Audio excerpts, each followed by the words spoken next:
keep my pattern going, walking.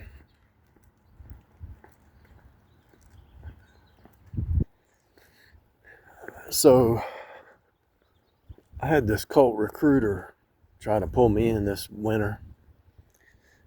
past winter, and I don't know why they think they can do that. I don't know.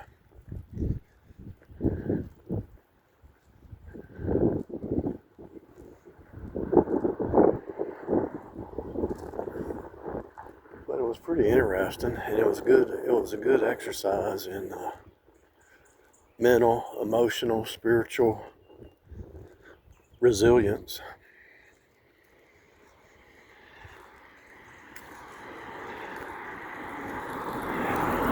And as soon as I see somebody trying to rush something, I start taking notes. If I see something that's awry, A-W-R-Y, and I suggest you do the same thing.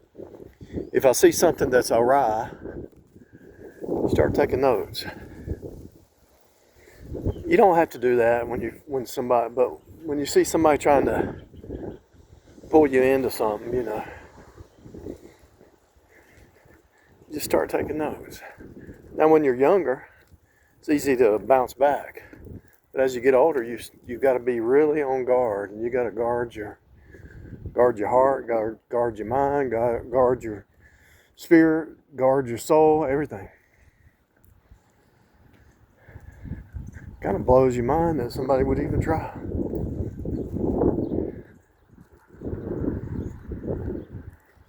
When I first got saved, I had this recruiter. She was a Pentecostal ecumenical recruiter, and she pulled me in. I married her.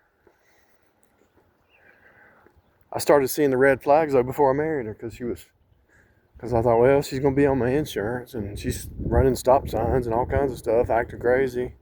She don't care about my insurance going up, and she just thought she could just run.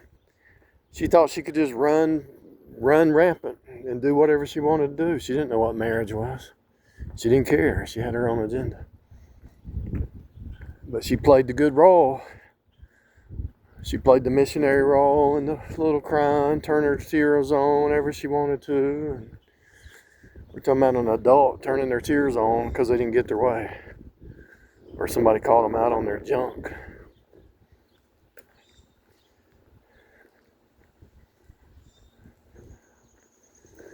That's what it is. It's a recruiter. They're recruiters. Whether they're in a cult or not, it don't really matter. I'm getting some vitamin D. I went to the doctor yesterday. I said, can you do a vitamin check on me? She said, we'll check vitamin D and the Bs. There's certain ones we really can't check too much, but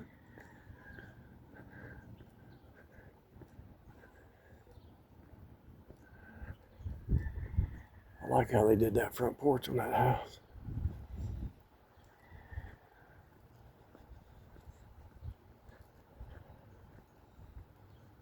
That's pretty cool looking right there. They just added it made it look like it was originally part of it, but it's not. You can tell it was an add-on. You can turn a small house into something nice if you really put the effort in it. And why do you need something big anyway? You just get older and die.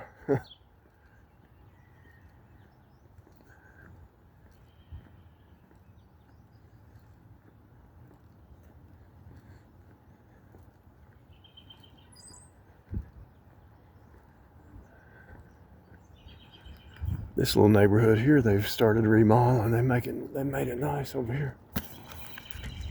Some of these houses they've improved.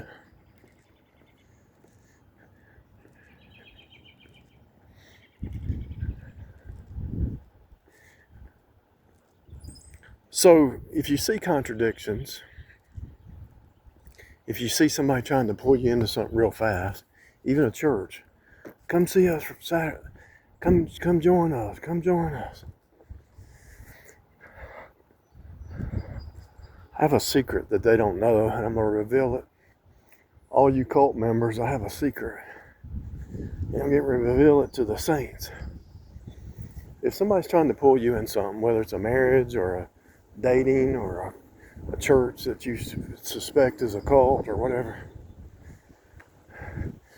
If they're not in your city, doesn't matter. You can pick up the phone.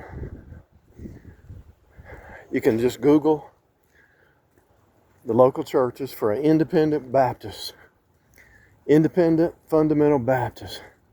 Say, I want to come down there and talk to you. I want to come to your city. I want to sit and talk to you. I want to ask you something.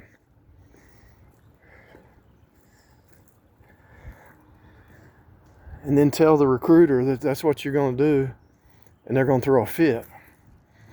Because they know if you're not isolated, 1 can take 1,000, 2 can take 10,000. If you're no longer isolated, they lost their game is over. The jig is up. So if you're born again and you're ever in a city you don't belong, just Google fundamental independent Baptist, and I promise you, most of the time, those are good people. And ask them if they listen to Jack Hiles and Oliver B. Green. If they do, you can trust them people to tell you the truth. They might be legalist a little bit, but they're going to tell you the truth. And they're going to tell you to run if it's a bad situation. That lady waved to me, and she hadn't waved in 10 years. She must be going through something. It's funny how people are mean to you until they go through something, and they need you, or need to have some compassion or something.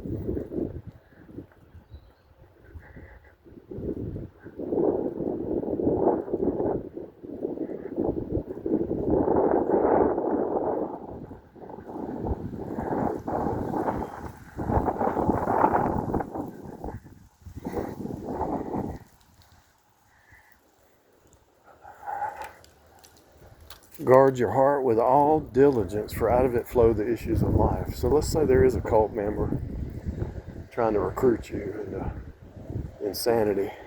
And it could just be it could be a bloodline cult, a family cult. It might not even be a church or an organization or the Freemasons or the Jesuits or whoever it is. It still can be a cult, even if it's just a family. Because most families are cultic anyway. People are like, within a family, you might have a narcissist, you might have the black sheep of the family, and you've got all these different members inside the family playing little games. And I just walk away. I don't play no games. I got too much to do I got too many goals on my own to do. And when you don't get involved in all their drama, they're like, well, I can't use him as a flying monkey. No, because I'll tell you the truth. Anyway, if you ever get pulled into a situation,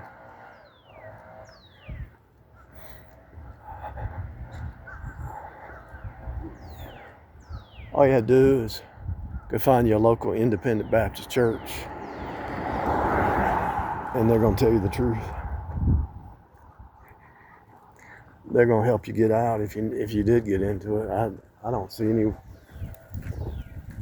see any way to not get out of it, because once you start speaking truth, they have to run. They're going to try to shut you down, but you just respond. Oh, what I was going to say when I came around that corner and that lady waved, I was going to say that what they're trying to do is, if they can't pull you into a cult, they want to make you bitter or living in the past or unforgiveness or get you to hate somebody. And see, that's the devil's trick. You got to be above that. You got to rise above that. You know, while you're down here, if you stand on truth, you're going to be persecuted and chased. And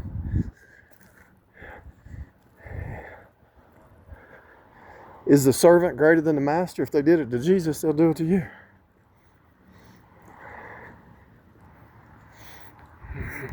They come up, they appear in the hologram, because this is a hologram.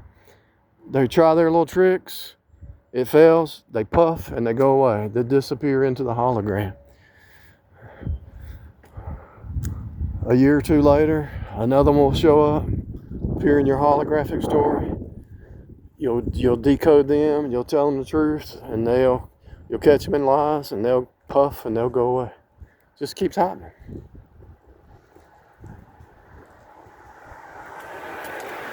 Don't think it ain't happening.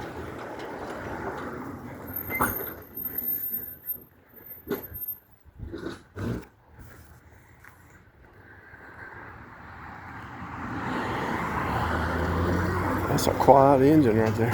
Can't even hear it run. Unless he converted that to electric.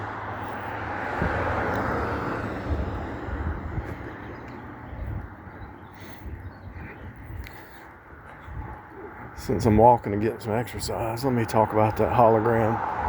So the word hologram means holy writ. So you're in the Bible, and so everything that you look at, let's say you look over there,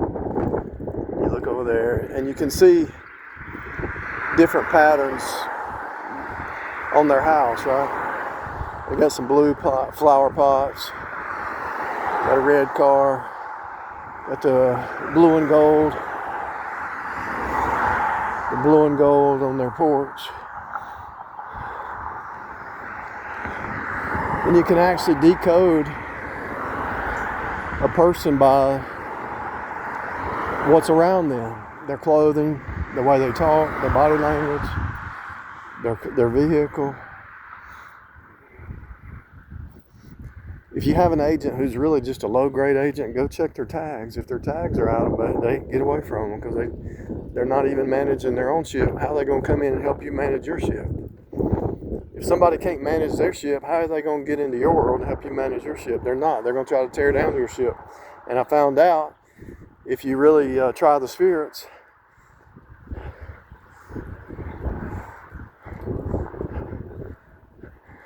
you have to go through 1,000 people, and you might find one person that's decent. When Solomon said he found one man out of 1,000 he could trust, but he went through 1,000 women, he couldn't trust them. What does that mean? He found only one person out of 2,000 people that was trustworthy. Solomon, a king who tried people, tested their spirits, tried them. And he couldn't find one out of 2,000 that he could trust and depend on and be faithful.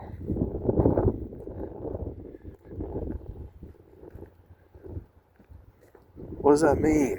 There's nothing new under the sun. It's still happening today. So if somebody's coming and saying, you can trust me, you can trust me, let's do this. If it's a woman, let's get married. If it's some dude, he says, let's start a business together, let's start a partnership, we can make $1 million, you can trust me. You better not trust these people. Somebody tries to rent from you, hey, I don't have a job right now, but I promise you can trust me, I'll pay you, here's the money, I'll pay you next month. No, you need some proof of income. You need some proof of income, because I don't trust you. Hate to say it, but the women have been the worst ones out of all that. Usually a woman will move in. How many people? One? Okay. Within 3 days, she moved some dude in to pay the bills. I thought you had one person. The rent's going to have to go up because you said it was one person. Now the water bill goes up, the power bill goes up. Your rent's going to have to go up. Well, I didn't know. That ain't fair. Because you're a liar. Although my best renter ever was a Chinese girl. She left it more clean. When she left, it was cleaner than when she got there. But that's about the only good experience that I've had. They usually leave stuff on the deck and in the yard, and you spend your day just cleaning up the junk. So if you ever do rent something, you just put a day's worth of cleaning on the initial. Put $100 in there for cleaning the whole day. And they'll say, what's that? Well, I've been doing this for 30 years. I know that you're going to leave a mess. 90% chance. If you don't, I'll refund you $100. Cleaning fee. Trouble fee. If you see a human, 99% chance that's trouble. Can I get a ride to the store? You do ride share, don't you? Yeah, but I get paid to do it. You just want a free ride.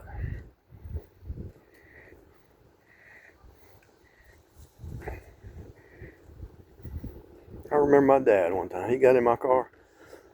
He said, give me a ride to the ABC store. And I said, I don't really want to do that, but I'll take you anyway. So we rode up there. He got him something at the ABC store. He rolled down the window. This is before you had automatic windows. He got out of it was kind of chilly that day. He just got out of the car, left the window down. I said, I ain't taking you to the store anymore. You don't respect the driver. I don't care if it is your son, you're going to have to show some respect.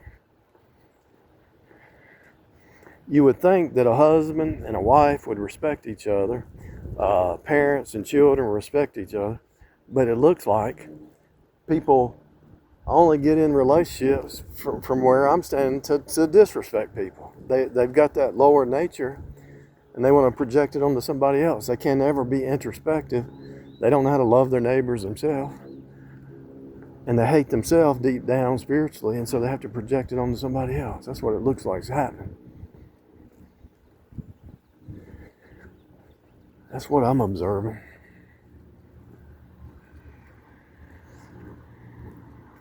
Bunch of uncircumcised Philistines. Uncircumcised, brute beast Philistines.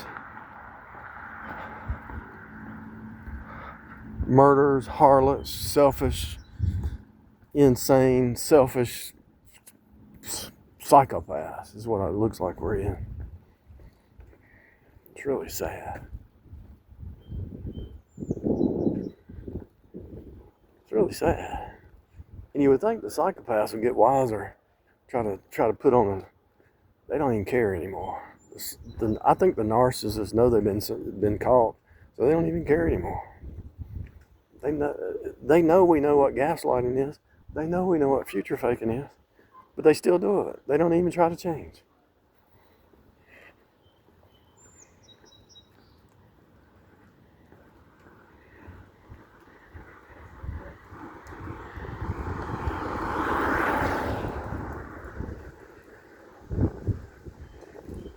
They don't even try to change. They don't care anymore.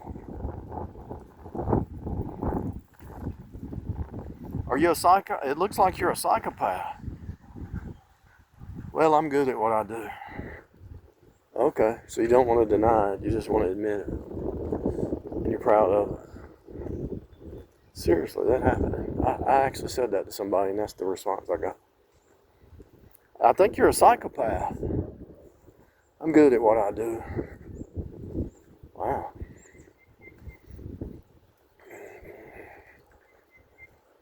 Let me see if I can crack the shell. No, you can't crack the shell. They've already sold out.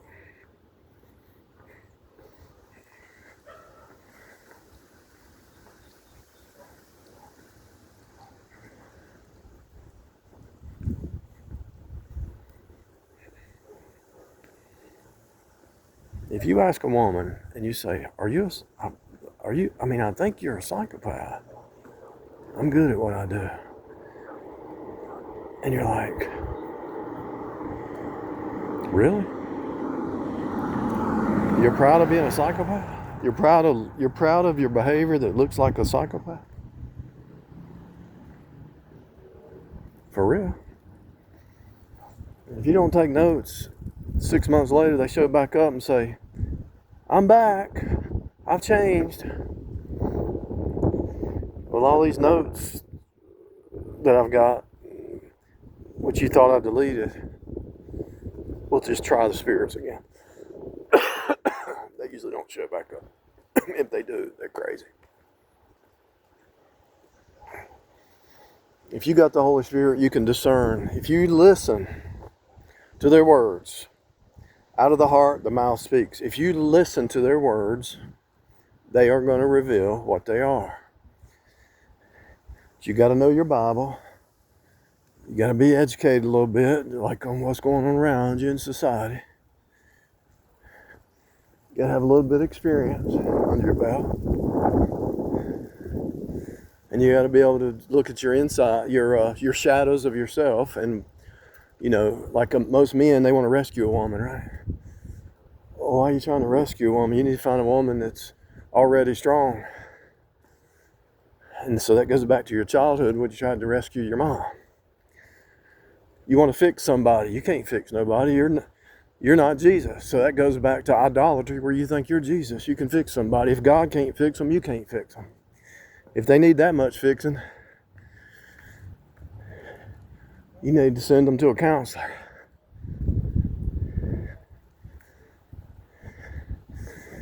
You're going to rescue them. You're going to fix her. You're going to rescue her. That's your shadow. That has nothing to do with her. That's you. You should know you can't fix a woman and you can't rescue a woman. If she needs rescuing, who put her there? Why is she in the situation she's in? Now, she might have been abused by a narcissistic family. You can slowly pull her out, but if she wants to skip the process, because everything's a process, and she wants to just jump right into rescuing, no, she don't want to go through the work. If they don't want to go through the process of getting healthy and whole and doing the work, then you need to walk away. Because you got to work on yourself. Get yourself right.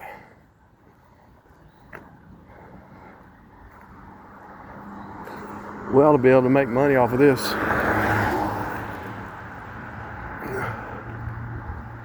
I don't know what you could convert it into. Paper, maybe. Look at that roof.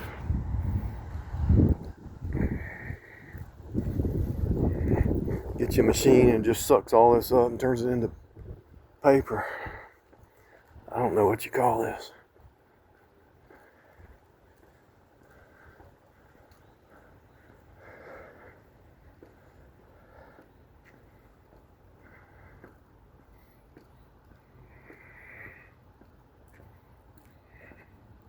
I might not even upload this. This is kind of like this is just a reminder. As you speak the truth out, let God be true and every man a liar. And that includes women. So let God be true and every man a liar. So you look at your own heart and say, okay, am I walking in the truth? And these recruiters that try to pull you into their world, are they walking in the truth? And then you put them through the test. And you say, well, is that fair? Yeah, it's fair. You put yourself through the test, don't you? Judge yourself lest you be judged. Lord, forgive me. Thank you for correcting me. Man, how did I miss that? If you judge yourself lest you be judged, you can judge others before the recruiters pull you into their little fake reality bubble. They want to create a fake hologram, a fake storyline. Hologram, a holograph means a story written by the hand of one person. So they're trying to create a holographic reality, a bubble that's not real, because they're trying to write in their story. And so a holographic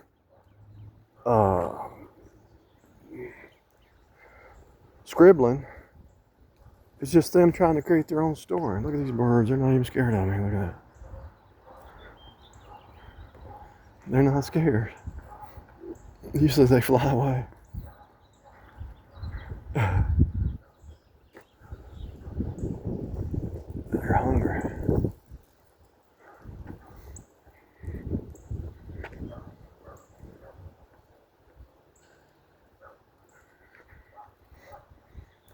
Just like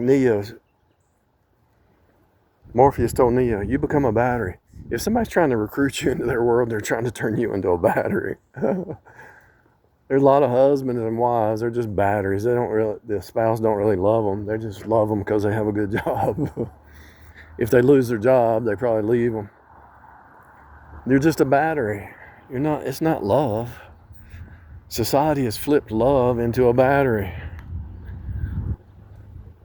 Neo, Morpheus told Neo, because Neo's staggering, he's about to fall over. He says, what does it mean? He says, it means the machines turned you into a battery. So these narcissistic Jezebel psychopaths are just trying to turn you into a battery.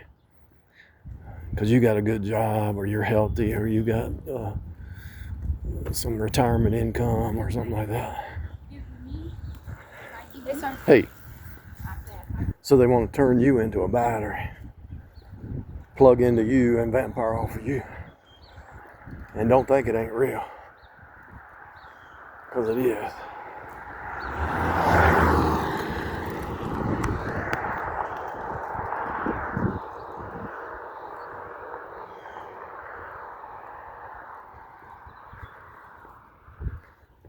They don't want to do the blood, sweat, and tears. They want you to do it for them.